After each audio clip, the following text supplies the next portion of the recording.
하나님을 떠나서는 행복할 수 없는 존재가 우리들이죠. 그런데 우리의 의로는 하나님의 기준을 만족시킬 수가 없고 하나님 앞에 나아갈 수도 없다 그랬습니다.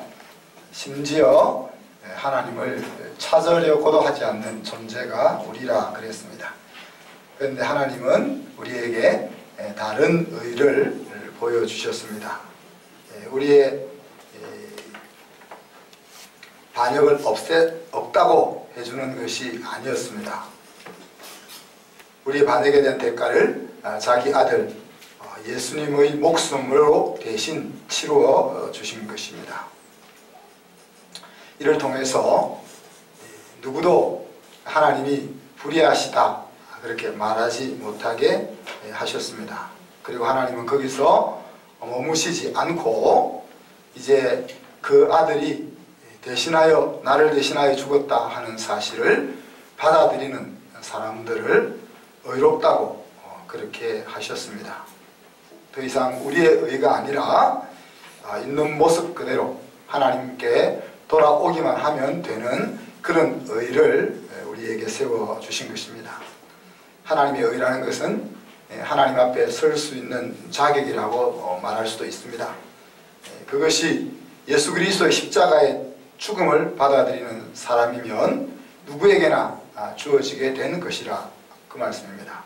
더 이상 수고해서 하나님 앞에 서려고 할 필요가 없어진 것이고 더 이상 우리는 죄인이 아닌 것입니다.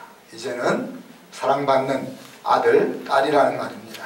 우리 모두는 용서받은 의인이 되었다 하는 사실을 잊지 말라고 하십니다. 이러한 생각이 우리 한순 성도들의 마음에 또 삶에 깊이 뿌리 내리게 될 줄로 믿습니다. 오늘은 그렇게 얻은 우리 용서가 하나님의 용서가 얼마나 완전한 것인가 하는 것들을 여러분과 나누고자 합니다. 지난주도 잠깐 이야기했습니다만 공동체가 가지고 있는 인식체계, 가치관 그것이 중요하다고 말했습니다. 사람들은 무의식 중에 그 공동체가 가지고 있는 체계를 따라서 행동하고 살아가기 때문에 그렇습니다. 그것이 또 우리가 하나님을 열심히 배워나가는 이유이기도 하죠. 어떤 하나님으로 우리가 인식하느냐 하는 것이 우리의 생활에 큰 영향력을 미치기 때문입니다. 저와 여러분은 21세기 한국이라는 사회 속에 살고 있습니다.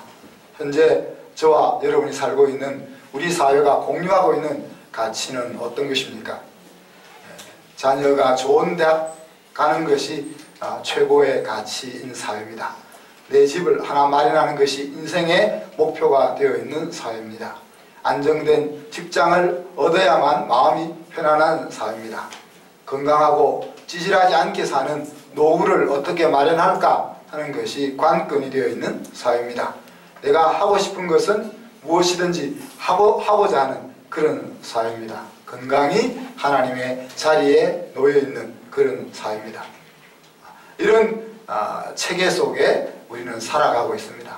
그렇기 때문에 우리는 자기도 모르게 그렇게 살아갈 수밖에 없는 거죠.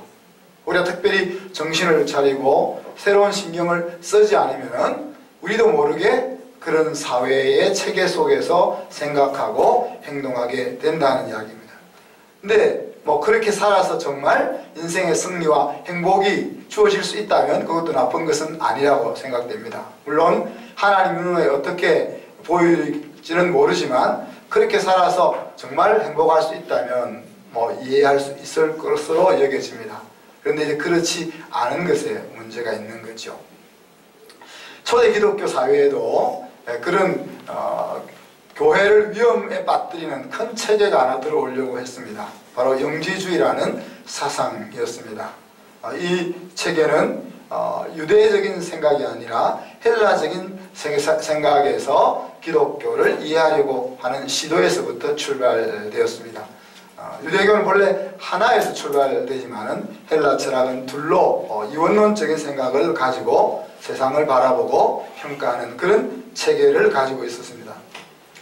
이들은 여러 가지 제가 설명할 수는 없지만은 영과 정신은 선한 것이고 육과 물질은 악하다 하는 그런 사고 체계를 가지고 교회 속으로 들어옵니다. 그러니 예수님께서 인간의 몸을 입었다 하는 것은 도대체 이해할 수가 없는 것입니다. 왜냐하면 예수 그리스도 하나님의 아들은 거룩하신 영적인 존재이고 인간의 몸이라는 것은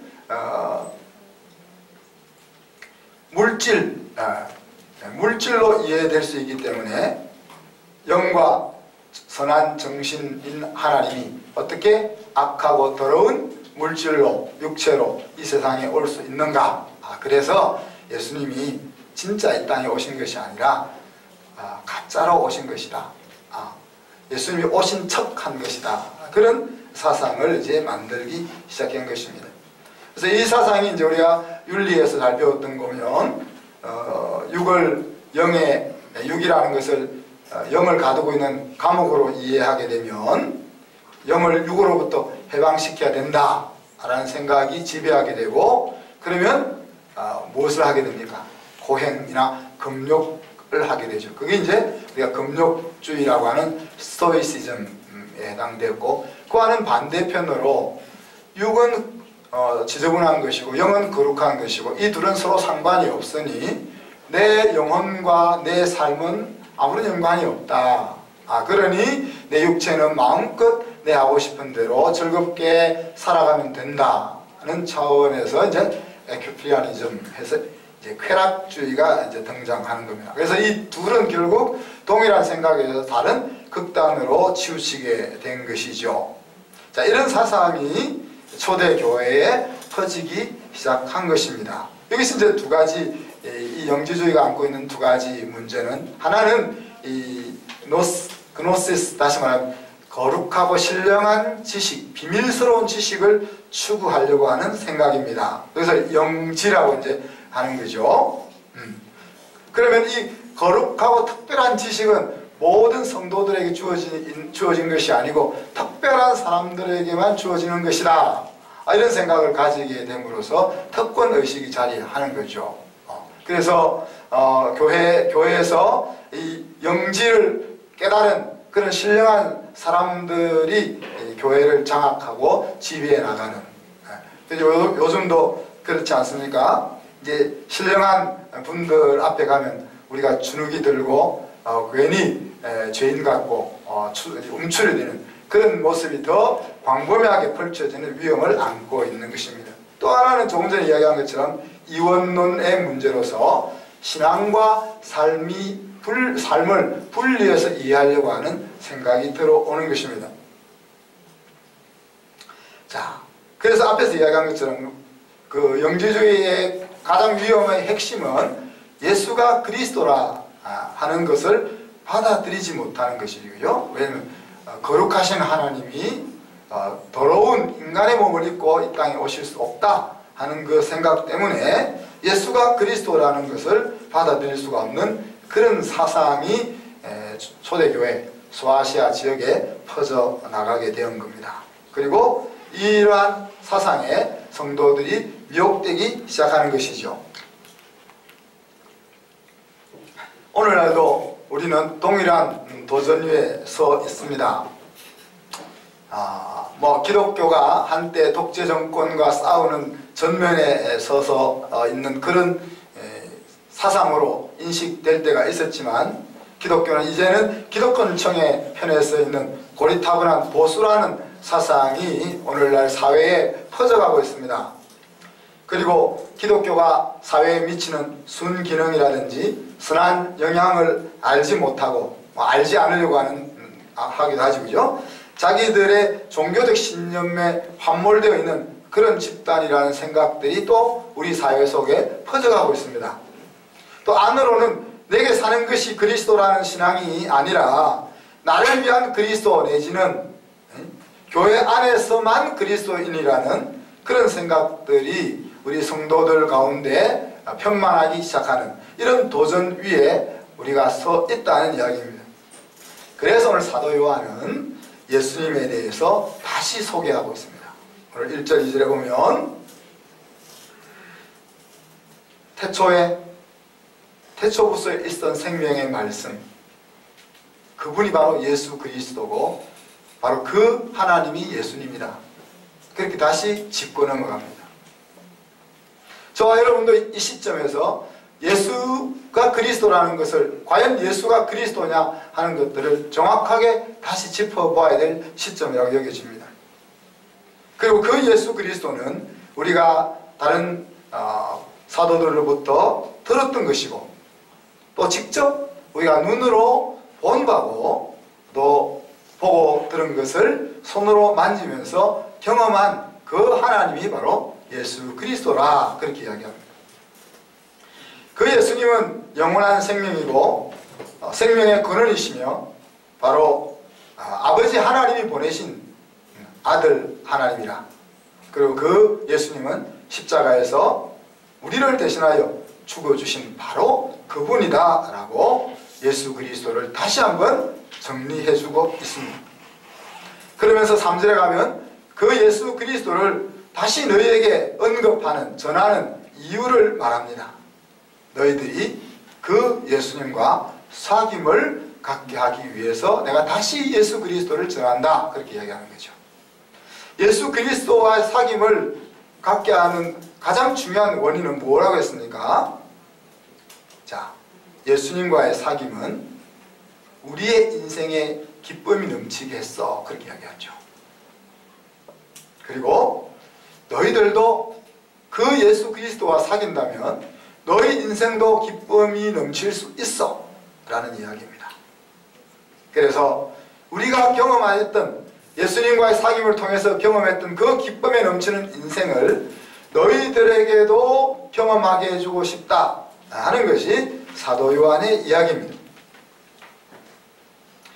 정말 우리가 이 시점에서 예수 그리스도와의 사귐이 내 인생을 빛나게 하는 것인지 그리고 내 인생을 기쁨이 넘치게 하는 것인지 되짚어볼 필요가 있다. 우리의 신앙 구조가 바로 오늘 이 사도 요한이 말하고 언급하고 있는 그 구조 속에 서 있습니다. 하나님이 마련한 멋진 인생이 우리 앞에 펼쳐져 있다는 것이 성경이 말하는 전제죠. 그죠? 그리고 그 성경이 말하는 그 멋진 인생을 내가 예수 그리스도를 통해서 경험했다는 것입니다. 그런데 내 주변을 둘러보니까 많은 사람들이 그 멋진 인생을 모른 채 살아가고 있다. 문제는 그렇게 살아가면서 행복하면 좋겠는데 행복하지 않고 불행하더라 하는 것입니다. 그렇기 때문에 나는 내가 했던 그 경험을 나누어주고 싶고 또 하나님도 그렇게 하기를 원하신다는 이야기죠. 그리고 심지어 그 놀라운 경험을 나누지 않는 것은 악한 것이다 라고 생각하는 그 구조 속에 우리가 서 있는 것입니다. 기독교 신앙이 서 있는 것입니다. 하나님이 그렇게 하셨고 또 하나님을 경험한 사람들이 그렇게 하고 있는 것입니다. 오늘 사도 요한이 제시하는 문제점은 6절에 나옵니다. 하나님과 사귐이 있다고 어두움 가운데 행하는 것입니다. 신앙과 삶이 연결되지 않는 것을 말하죠. 종교생활은 신앙과 삶이 분리되어질 수 있습니다. 그러나 우리가 신앙생활이라고 이야기할 때 예수 그리스도를 내 인생의 주인이라고 믿는다고 이야기할 때 그 믿음과 삶이라는 것은 생활이라는 것은 동떨어질 수가 없습니다. 동떨어진다면 그것은 우리가 신앙생활이라고 부를 수 없고 종교생활이라고 부를 수밖에 없는 것입니다. 하나님과의 사귐이 있다는 말은 하나님을 믿는 삶을 산다는 것입니다. 사실 좀 억울한 부분도 있죠. 우리가 예수님을 믿으러 들어올 때 이런 것을 다 알고 들어오지는 않았잖아요. 그죠? 우리가 예수 믿고 죄 용서를 받고 우리의 인생의 삶의 가치를 얻고 무엇을 위해서 살아야 될지 하는 방향을 잡고 힘든 일을 극복하고 기쁨이 넘치는 삶을 살아갈 수 있을 것으로 들어왔는데 들어와서 보니까 하나님은 우리의 모든 것을 원하는 거죠. 그냥 우리의 짜투리 시간과 우리의 짜투리 인생을 원하는 것이 아니라 나의 모든 시간과 나의 모든 인생을 원하고 또 대신에 당신의 모든 것을 우리에게 주기를 원하시는 거죠. 그러니까 성경이 지혜로운 것 같아요. 살짝 맛만 보여주고는 들어오고 나면 대단한 것을 이야기하시는 거예요.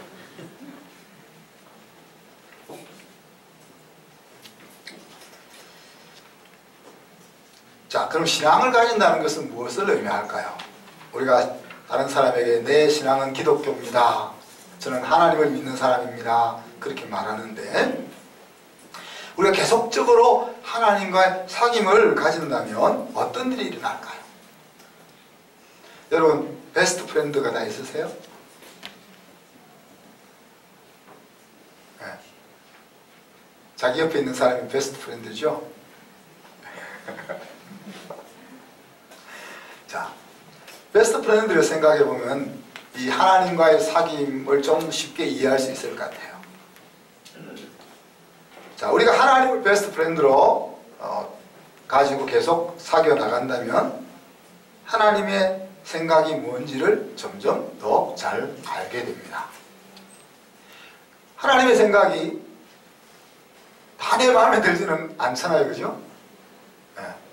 내 마음에 하나님의 생각이 마음에 들지는 않지만 또 드는 것도 있고 들지 않은 것도 있겠지만 적어도 마음에 들지 않아도 그것을 수용할 수는 있습니다. 그죠? 그리고 베스트 프렌드라면 또 같이 있는 것이 좋고 함께 일하고 싶고 함께 무엇인가를 계획하고 싶어지죠.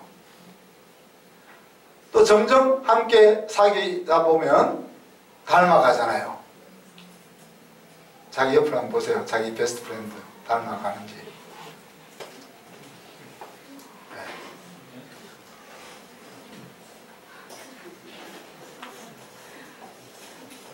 주말 부부를 한 30년 하면 안 닮아갈 수도 있습니다. 한 집에 살면서도 그냥 각방 쓰면 안 닮아갈 수도 있습니다. 서로 의견이 달라서 싸워야 될 일도 안 싸우고 그냥 지나가다 보면 안 닮아갈 수도 있습니다.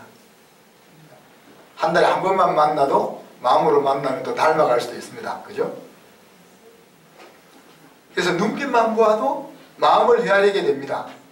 딱 눈빛만 봐도 저 사람이 지금 어떤 생각을 하고 있는지 무엇을 원하고 있는지 이런 것들을 생각할 수 있는 거죠.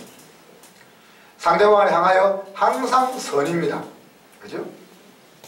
또 하나님이 나를 향하여 항상 선인 것처럼 나도 하나님을 향하여 항상 선을 생각합니다.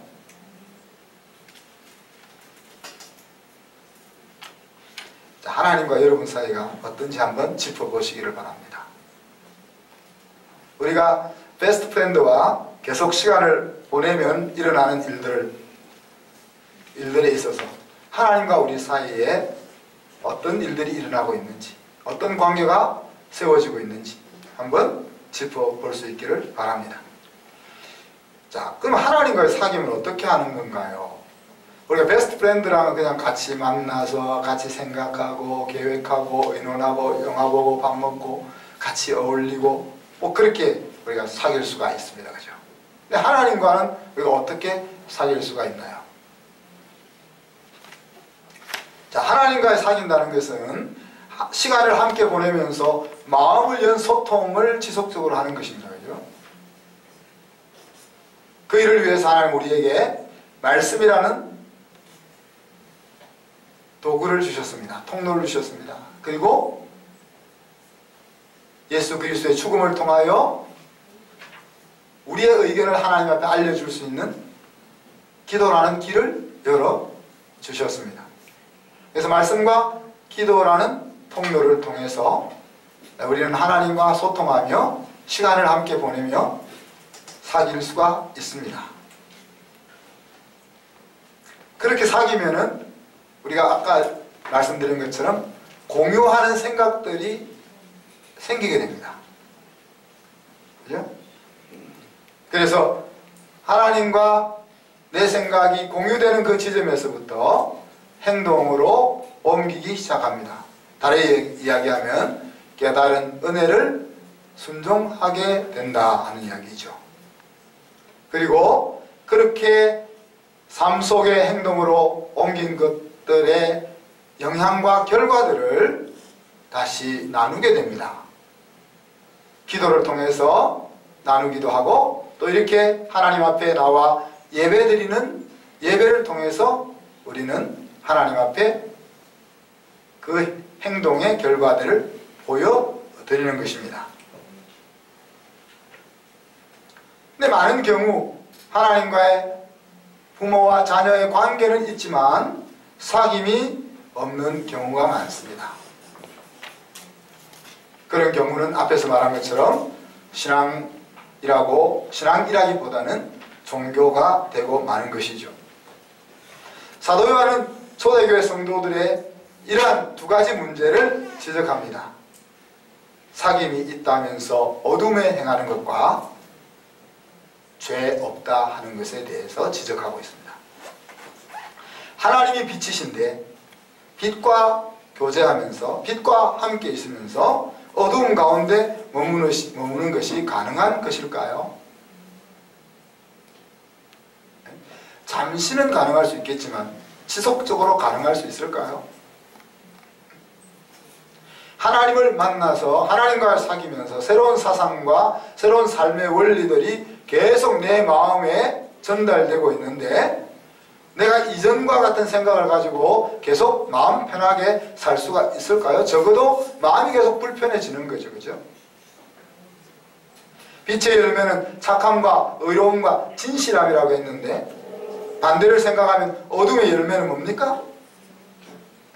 착함은 아까 하나님이 자기 자녀를 향하여 가지고 계신 생각은 항상 선이라고 그랬는데 항상 선이라는 말은 그 인생의 행복과 기쁨과 승리를 항상 생각한다는 이야기입니다. 하나님이 우리를 사랑하실 때도 하나님 우리를 징계하실 때도 하나님 우리를 힘들게 하실 때도 하나님 우리를 힘든 자리에 머물게 하실 때도 하나님의 생각과 계획은 항상 우리의 선이라 그랬습니다. 그 과정을 지나서 우리의 인생의 행복과 기쁨과 즐거움에 하나님 꽂혀 있다는 거죠. 그죠? 근데 악이라는 것은 그 반대 개념의 악이라는 것은 뭡니까? 상대방의 행복과 기쁨과 선이 아니라 나의 기쁨과 나의 행복과 나의 자랑거리에 집중하는 거죠. 상대방이 선해지기를 상대방의 선을 생각하는 것이 아니라 그 상대방을 바라보면서 나의 선을 생각하는 것이 악이라는 이야기입니다. 의로움과 반대 개념은 무엇입니까? 하나님 앞에서 행하기보다는 사람의 기준으로 맞추는 행동을 우리가 할 수밖에 없는 거겠죠.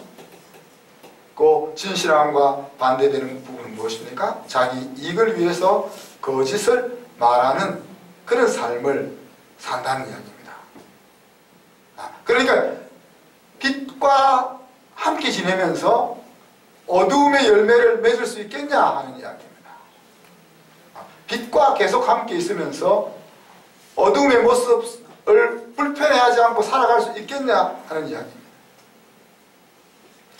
그래서 만약에 너희들이 빛의 열매가 맺히지 아니하고 계속 어두움 가운데 있는 것이 편하게 생각되어진다면 하나님과의 진정한 사귐은 없는 것으로 생각해라. 그렇게 지금 말씀하고 있는 거죠.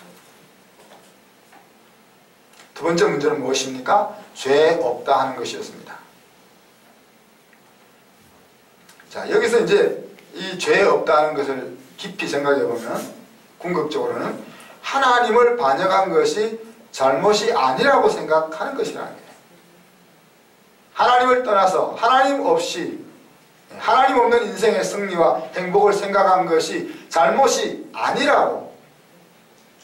하나님은 너가 나를 떠나서 나 없이 인생을 계획하고 나 없이 인생의 행복과 승리를 생각해내는 것이 가장 큰 죄다.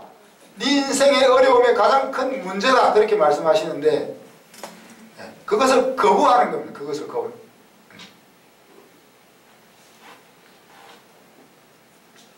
자, 이 두 가지 문제 해결책을 오늘 성경은 무엇으로 제시하고 있습니까? 회개하는 겁니다. 회개할 수 있다면 하나님의 사람인 것이고 회개할 수 없다면 하나님의 생명이 없는 것이라는 말입니다.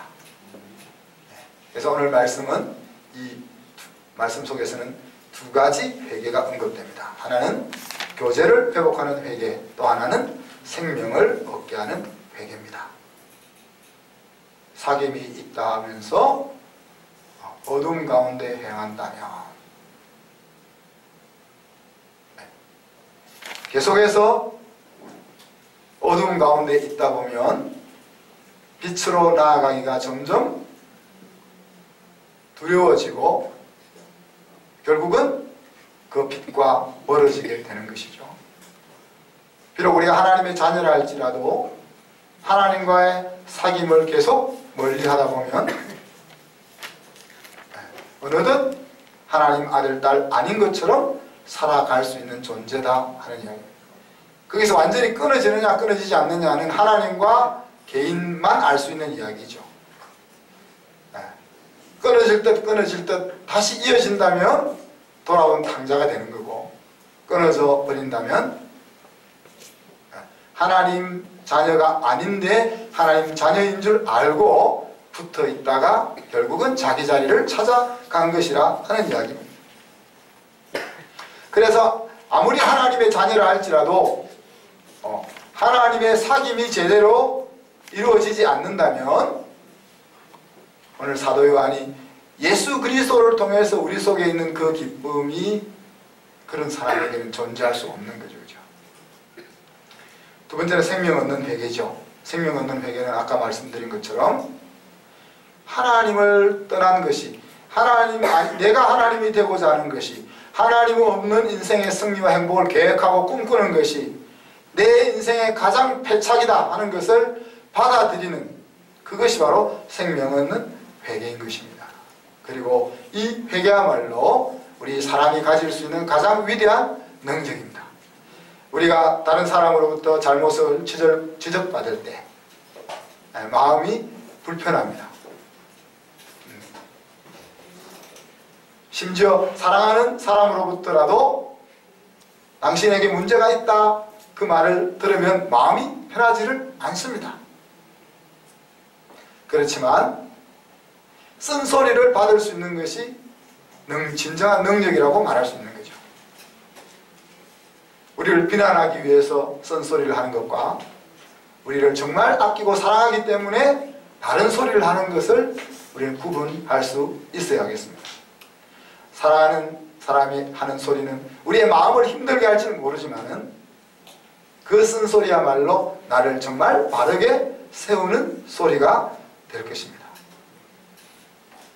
어떻게 사귐이 있다면서 어둠 가운데 거할 수 있을까? 어떻게 사귐이 있다면서 하나님이 지적하는 그 지적 앞에서 하나님 아닙니다, 나는 죄 없습니다 라고 주장할 수 있을까요? 오늘 사도 요한은 이렇게 이야기합니다. 네가 사귀고 있다는 것이 거짓이기 때문에 그럴 수 있다. 너가 정말 하나님과 사귀고 있다고 자기 자신마저 쏟고 있기 때문에 그럴 수 있다. 그리고 하나님의 말씀이 정말로 마음속에 담겨져서 살아있지 않기 때문에 그럴 수 있다라고 설명을 해주고 있습니다. 그렇지만 만약에 우리가 우리 죄를 자백하면 하나님은 미쁘시고 의로우사 우리 죄를 사하시고 우리를 모든 불의에서 깨끗게 주신다 그랬습니다. 이 한 구절 속에 하나님의 완전한 용서가 담겨 있는 거죠. 용서하셨다는 말은 우리의 잘못에 대해서 이해하고 받아주셨다는 이야기입니다. 그리고 그 문제에 대해서 다시 책임을 묻지 않겠다는 이야기입니다. 근데 거기서 끝나는 것이 아니고 깨끗하게 purify 했다는 말은 뭡니까? 너 죄 지은 적 없어 라고 여겨주는 것이죠. 그래서 다르게 이야기하면 완전하게 복권시켜 주셨다 하는 이야기입니다. 저지른 잘못에 대해서 받아주시고 용납한 것에서 멈춘 것이 아니라 그 잘못이 없었던 것처럼 바꿔주셨다 하는 것이 이제 완전한 용서라 하는 거죠.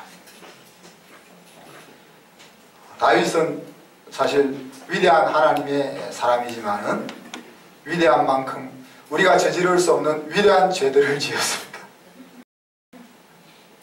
그렇지만 하나님은 그를 용서하셨습니다.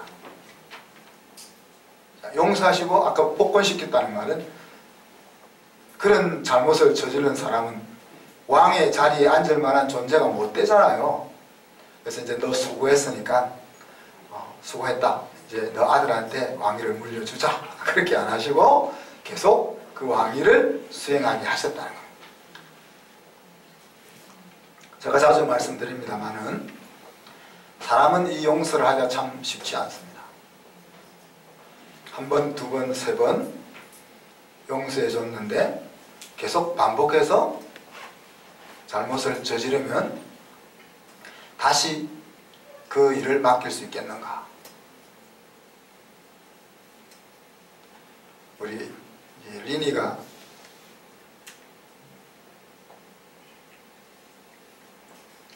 음식물 쓰레기 버리기 가다가 자꾸 투덜거리고 일을 저지르는 거는 쉽게 용서할 수 있죠, 그죠?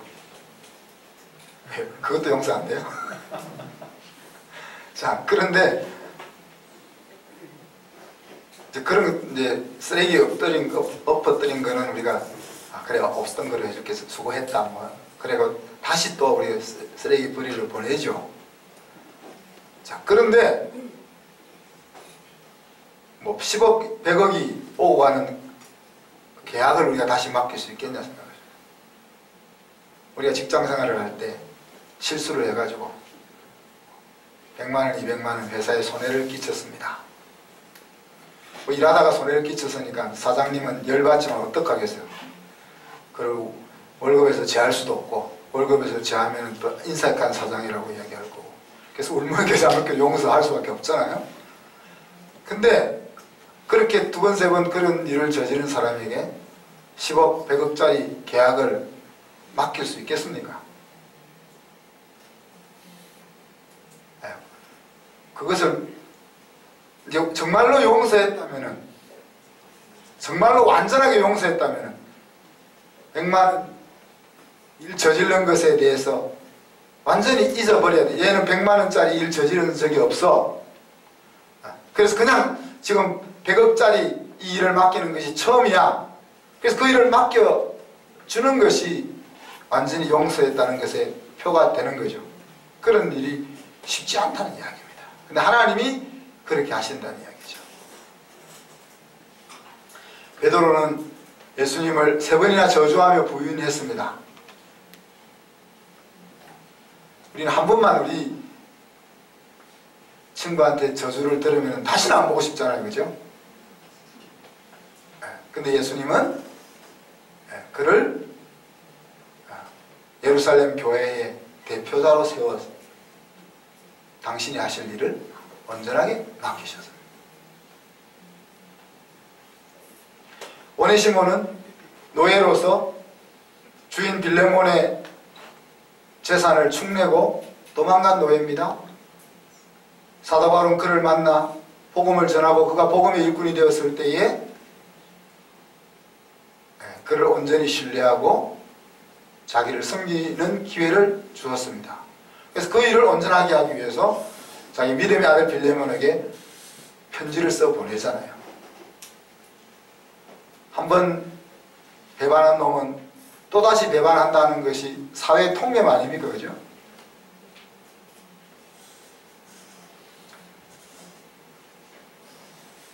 사랑하는 성도 여러분, 하나님의 용서는 우리의 용서와는 다르게 완전한 용서입니다. 낙인을 찍지 않는 용서입니다. 그리고 기억하지 않는 용서입니다. 없었던 것처럼 대해주시는 용서입니다. 그리고 온전히 다시 믿고 맡겨주시는 기회를 다시 주는, 저와 여러분이 포기하지 않는 한 100번을 잘못했다 다시 돌아가도 다시 한 번도 그런 것이 없었던 것처럼 바라보시고 기회를 주시는 그런 용서입니다. 이것은 사람이 할 수 있는 용서가 아니죠. 그러나 하나님 안에 있으면 우리도 할 수 있는 용서입니다. 그래서 이것은 믿음으로만 가능한 용서라고도 말합니다. 하나님은 저와 여러분이 용서받은 사람으로서 서로 용서하고 용서받으며 살기를 원하십니다. 저와 여러분이 하나님으로부터 이런 용서를 온전하게 경험할 수 있기를 바랍니다. 그래서 우리의 마음속에 자리하고 있는 염려와 불안과 두려움, 이런 것들이 다 사라질 수 있기를 바랍니다. 어떤 일이 있어도 안아주시는 그 하나님을 생각하면서 우리 마음속에 부정적인 것들이 모두 사라질 수 있기를 바랍니다. 더 나아가서 우리 가정에서도 이런 용서가 경험되어질 수 있기를 바랍니다. 우리 아들, 딸들이 내가 아무리 잘못해도 엄마, 아빠한테 가서 용서를 빌면 엄마, 아빠는 받아주셔. 그래서 멀리 떠났더라도 둘째 아들처럼 면목이 없을 그때라도 다시 아버지에게 손을 내밀 수 있는 그런 경험을 할 수 있는 가정이 되기를 축복합니다. 그리고 더 나아가서 우리 교회 안에서도 그런 용서가 이루어질 수 있기를 바랍니다. 제가 가끔 이야기하는 것처럼 안 믿는 사람들은 술 한잔 마시고 툴툴 털어버리면서 뭐 그것도 완전히 털어버리는 건 아니더라고요. 또 술 마시고 나니까 또 그 이야기 또 나오기는 하더구만. 그렇지만 일단 그렇게라도 털어버리는데 우리는 믿음을 가지고 있으면서 한번 마음이 상하게 되면 그것을 왜 우리는 못 털어버릴까? 그래서 제가 생각하는 것은 털어버리려고 하지 말고 더 사랑하려고 안으로 들어가면 가능하지 않을까? 털어버리려고 하는 게 잘 안 되니 우리가 바울이 항상 사용했던 방법처럼 털어버리는 단계보다 더 한 단계 더 오버해서 그런 방법을 통해서 오늘 하나님께서 우리에게 보여주셨던 이 완전한 용서, 그 완전한 용서가 우리 공동체 속에서 서로 일어날 수 있기를 바랍니다. 말씀 생각하면서 우리 한번 기도합시다. 하나님으로부터 완전한 용서를 경험할 수 있는 우리가 될 수 있게 해주시옵소서. 그리고 나도 다른 사람을 완전히 용서함으로써 완전히 용서받은 사람으로 살아갈 수 있게 하여 주옵소서. 같이 한번 1분 동안 기도하겠습니다.